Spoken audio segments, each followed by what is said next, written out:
Hey, dear beloveds. Well, I am here, even with a slightly compromised voice. I decided that hanging out with you is more fun than not, really. So I wanted to jump in today and really do more of giving you the opportunity to look inside of the third level and the training that we do as part of the third level. And so really thinking about what it is that we are qualifying as, which is, technically the qualification is as an intuitive guide. But what does that mean? Well, the intuitive guide has a whole range of tools that she becomes really masterful in, and they fall into 9 different domains. All of those tools can be used individually, but they also come together inside the method. And the method is really just a synthesis of the way that I was working quite organically with clients for many years. And when it came time to teach, when I wanted to transfer this knowledge, I needed to find a system or a way that I could bring that information together so that I could share it. And so I created this process called the Intuitive Intelligence Method. But if I was to break it down into what really does the method do, what is the most important part of the method, or the way that the method really serves the people that it's used upon, is it's to really identify those subconscious fear blocks and to set about removing them from the subconscious. So that's really the work of the method. Is, above all else, an intuitive guide is a fear hunter, and they go looking for that fear so that they can scaffold their client and hold them to be released from fear. And it's very exciting work. I can see dear Rachel's here, and you are a qualified intuitive guide, and the depth and power of the work is very much about the idea that we don't need to heal, we don't need to fix. Our clients are not broken. We don't need to do anything to make them better. But the illusion of fear has taken root in the subconscious, and whilst that's there, the client will be limited by whatever that fear belief is, that dominant negative self-belief. And so one of the things that we are very keen to do is to support the client in the unique alchemy between client and practitioner, to remove whatever fear block is most appropriate for us to do together. And that will change with every person. So we have a lot of fear stories in our subconscious basement, and it's really very it's the work of our life. It's vital work to be unafraid to meet our fear fearlessly, but we don't have to do it on our own. And in fact, it's very difficult to identify fear that is invisible because it's sitting in the subconscious. So if you don't, what I'll do is quickly review the layers of mind, and then what I want to do is demonstrate this in action. And so really just allowing whoever would like to have their dominant fear identified, then we can do that work together. So the part of us that we're aware of is our conscious mind. Our conscious reasoning mind is the 10% of the iceberg above the water. And the subconscious mind, to break it down into its simplest kind of conversation, is the 90% below the water. We run our lives from our subconscious fear program. So that 90% below the water, that's where we create our reality from. But unfortunately, it's not accessible to us in our day-to-day life. To access our subconscious mind, we actually have to go into an altered state of consciousness and bypass that part of us, that's that analytical brain that's trying to keep us away from this aspect of our identity. So until we're willing or able or give the time over to go into that subconscious, we will not identify or know what it is that is actually running the show or ruling our lives. And so we think we're making really adult choices. We think we're operating from the conscious reasoning mind and that we're choosing things from a place of reason and logic, but we're actually motivated at deep, deep levels of our being by the fear that's unmet. So to go and meet unmet fear on your own that's invisible to you can feel quite like an overwhelming journey. So when you come to have a method session, your practitioner won't take any intake notes. They don't want to know what your presenting problem is, because we actually want to work with your subtle anatomy. We want your subtle anatomy to do the talking. And our job, what we're trained in doing, is to evaluate the energy field where the subconscious program is stored, and to look at what the dominant negative fear that you and the practitioner are best able to clear together is.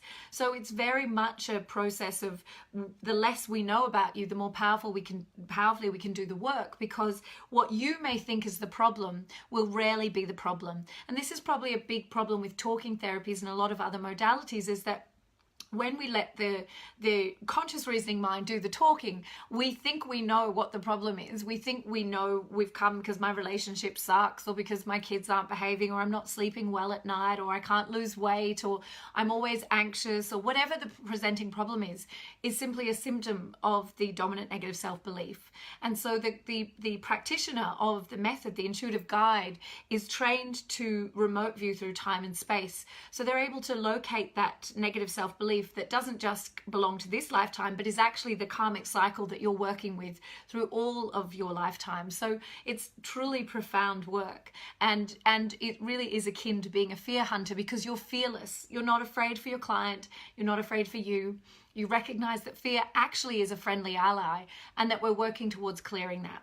So what I'd like to do is just see if anyone would like to comment, and I will do an evaluation just of the dominant negative self-belief and the shadow that fear is sitting in. Just hope my voice holds out of me. And I'll just, whoever comments first, I'll take that. And of course, I don't need to know anything. And really, I just need your permission. And as I say, what we're going to do is just look at the dominant negative self-belief and the shadow that belief is sitting in. Because one of the biggest things about this is that we believe that fear is unique to us, that we're having an experience that nobody else will understand. But fear is actually archetypal. And so when we go through this process together, we're able to recognize that our fears are really just the same pattern of fear repeats amongst all the collective consciousness. Okay, so we've got two people, darling Francesca, and I will very happily do that for you, my darling, and then Miriam. So we'll do those two, and then what we'll do at the end of the two is we'll actually clear that energy through some heart coherence. So of course, it's not enough to know this information. What we need to do is actually be able to move it out, and that's what the intuitive guide is trained to do. It's not just enough to meet that information. You actually need to be able to feel confident by the vibration that you're holding as the intuitive guide, through that compassionate gaze, that you can actually elevate that person's energy. You can actually help them move through that fear, and that fear is very, very powerful. So we're just going to this work, and then I'll see if there's any questions. All right, so all I'm going to do now, and this is what we train to do in the Institute, is looking at the subtle anatomy of the client. So I'm just tuning into Francesca's subtle anatomy just by creating a sense of coherence in my heart, which is the intuitive intelligence center, which expands my field to meet Francesca's field, and I bring her into resonance with me. So this is happening at the vibrational level. And then we just open to that much higher, greater consciousness through non-local intuition, the super consciousness or God consciousness, and let that information enter into us through our dominant clair, whatever way of working that is for you.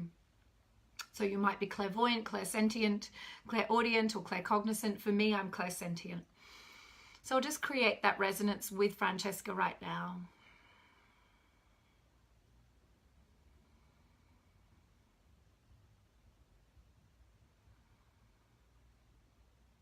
And the dominant negative self-belief that presents itself right now is, I am afraid of the dark.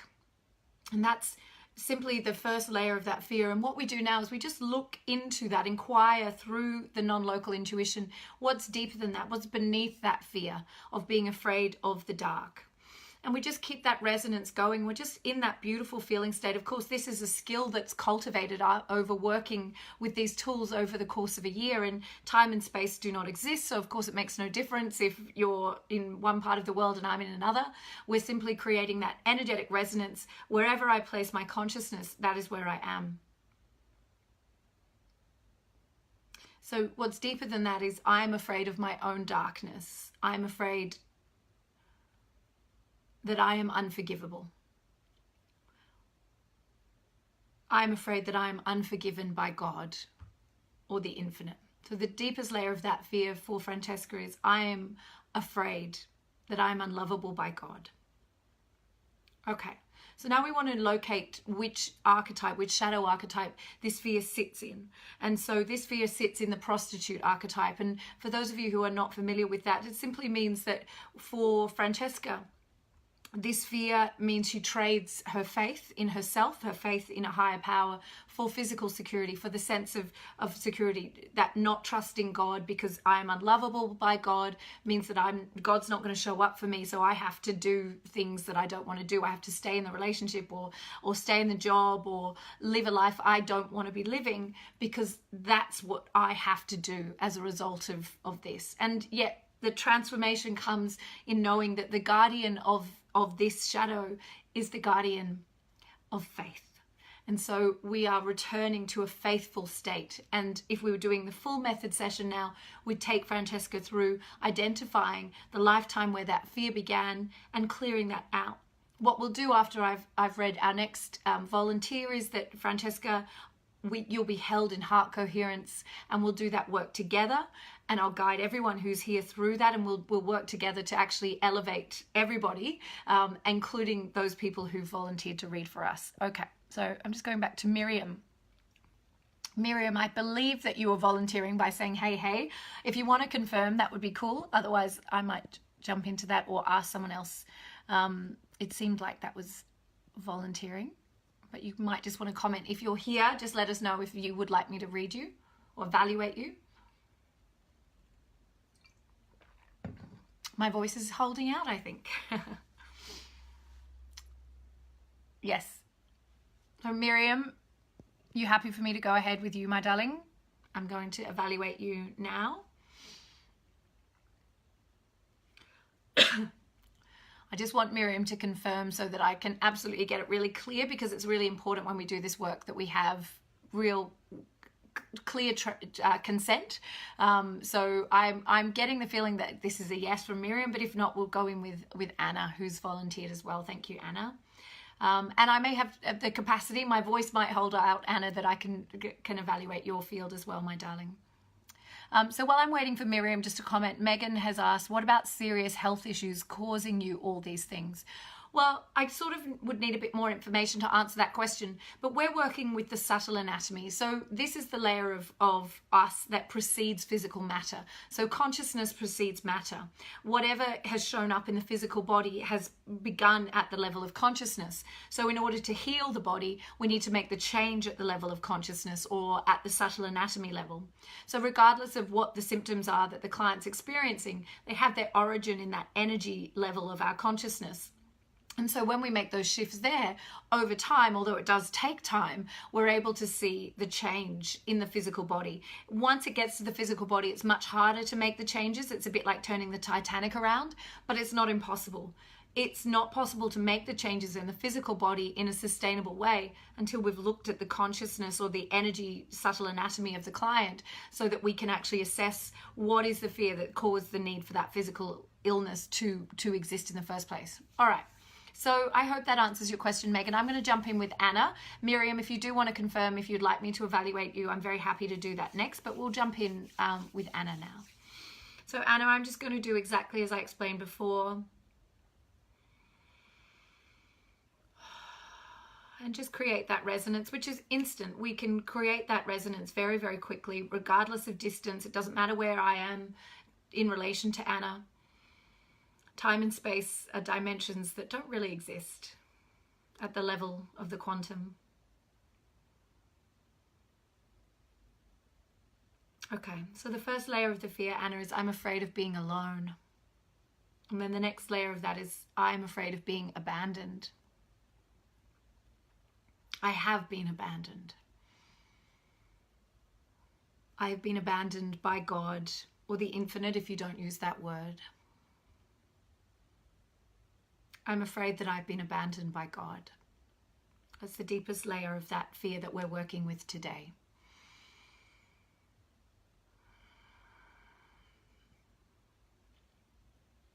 And what we see here is, once again, we have the prostitute.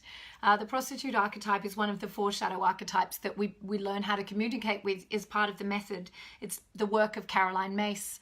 But the understanding of the shadow archetypes helps us understand that fear is archetypal, and that even though we think what we're experiencing is totally unique to us, that actually our life goes through these phases, and understanding these fears is very powerful. Understanding these archetypes to understand our fear.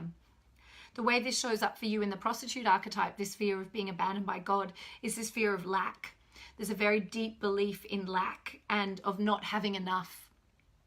And this constant sense of having to be very careful and cautious that resources are finite and that things are going to disappear without logic. So that there's always a sense that like energy is being sucked out of the situation, money's being sucked out, or time's being sucked out, but there's a sense of leaking or lacking energy.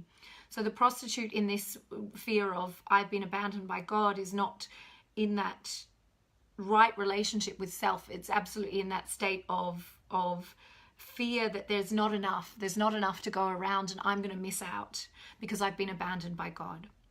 And once again, the guardian in this archetype is the guardian of faith, and finding that active faithfulness initially in yourself, and then of course in that greater self, which is the God consciousness. We're absolutely able to turn that energy around of fearing the worst, always being in this fear state that things are going to run out, that you will not be able to protect your family, that you won't be able to look after your needs or their needs. We can move that energy very quickly when we start to say, thy will be done. It's not up to me to try and figure all of this out. I just live faithfully. I take action when I'm called by the infinite, and I trust the actions of my life. I trust the life events that come into my life. So thank you so much to both Francesca and Anna for letting us assess them, evaluate their energy.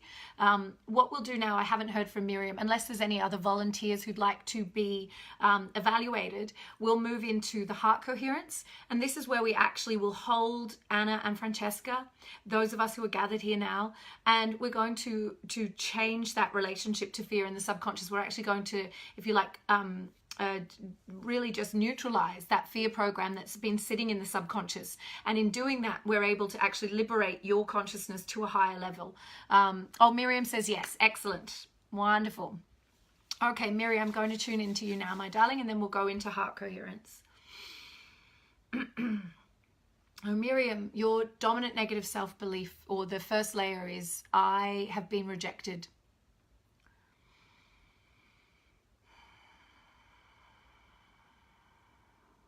And with that rejection comes a feeling of I've been let down. And there's that energy of resentment, a sense of life or people have let you down. And that fear is sitting in the subconscious. Remember, it may or may not be known to you, but it's motivating a lot of your life, that fear of rejection. So that may show up in terms of rejecting the other first, or rejecting the world, or rejecting life situations before they can reject you, or carrying a feeling of being constantly waiting to be rejected. I have been rejected by God. The deepest layer of our fears are always in our relationship to our infinite nature. So they very often will come into that realm of I've been rejected by God, or I've been abandoned by God, because that is our greatest fear. That's an archetypal fear that all humanity shares, because it's a shared wounding, if you like.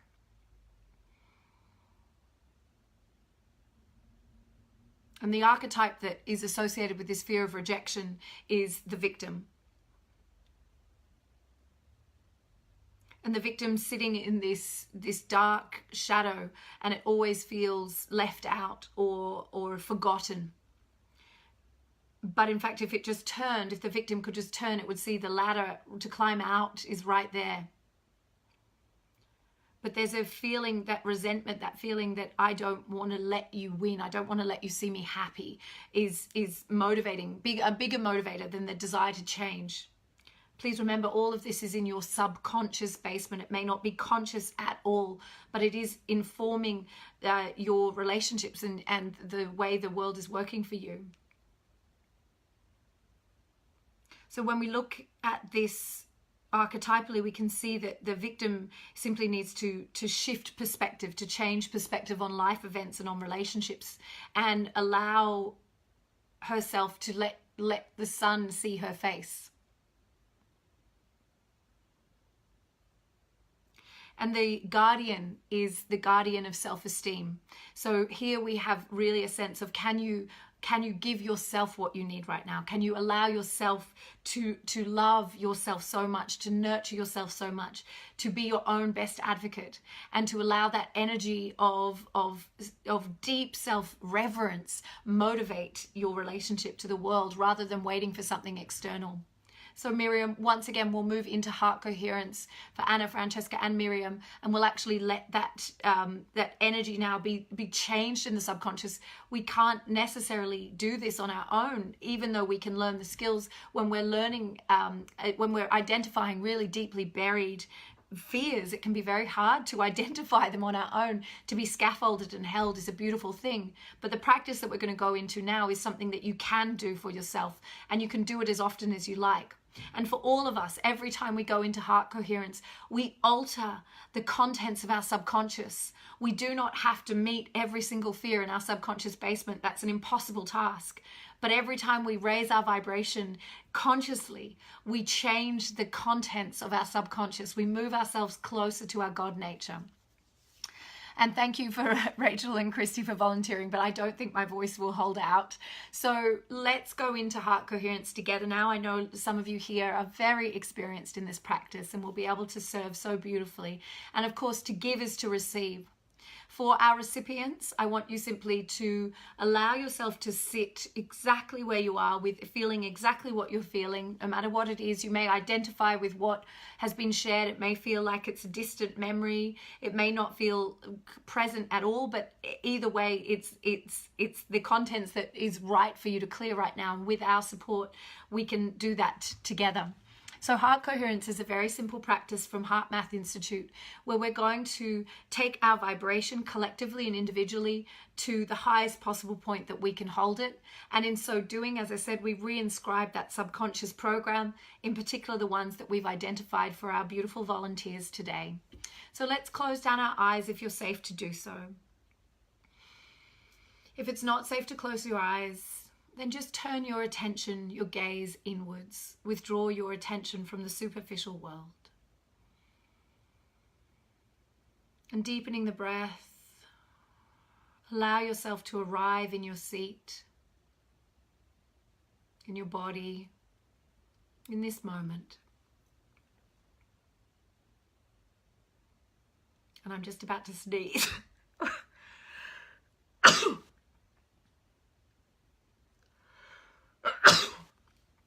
My apologies, that's not part of heart coherence. Taking a few more deep breaths, just letting yourself move out of that incoherent beta brainwave state. Signifying to your autonomic nervous system that you're very safe. You're safe to be here now. Taking 2 fingers or the palm of your hand to the center of your chest.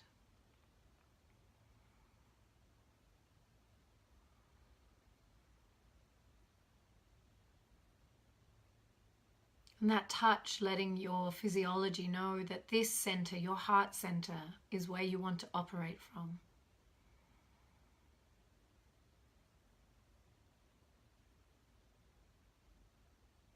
And now turning your mind over to an image, a memory, an event that evokes strong feelings of gratitude, appreciation, compassion. It can be anything at all, but keep your mind focused with laser-like precision on that image, that perfect cup of tea, the sunshine on your face, lying in a hammock on your last holiday. Whatever it is for you, bring that into your mind so clearly that those feelings of gratitude, appreciation, joy, freedom can rise up easily from your heart. And as we move into silence for the next minute or so, keep elevating that feeling state. Keep raising your vibration by focusing on that mental image that evokes these strong feelings of gratitude. And for our volunteer recipients, you can do the same at the same time, but know also we are holding you, and that together, collectively, the power of what we do is exponentially increased. And that we are currently rewiring our subconscious programs and ending that relationship to fear. Let's move into silence now.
Now take a deep breath in and lower your hand to your lap. Just spend a few moments bathing in that glorious energy.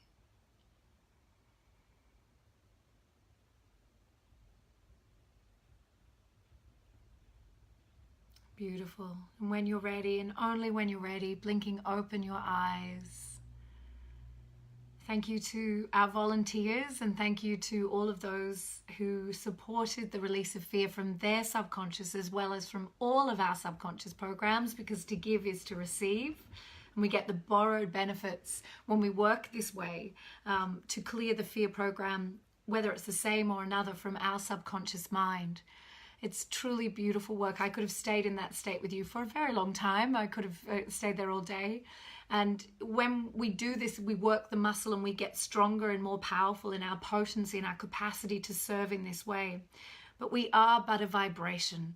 And when we remember that, when we live from that, when we practice that, we're able to alter things that seem impossible and impassable from a limited human 3D perspective. It's simply about changing our perception of what we are.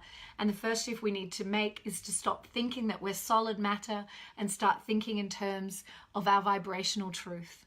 So thank you to everybody. Thanks for letting me demonstrate. It's not something I do very often, but I felt very cool to do it today and to get to share that experience. And if you'd like to share your experience, if you were participating as a giver or receiver, please do. But yeah, let's keep working and serving in this way at the vibrational quantum level, because this is truly how we change the world. All right, dear ones, thank you so much. Mwah. Thank you for my voice for holding out, and I'll see you all soon. Bye.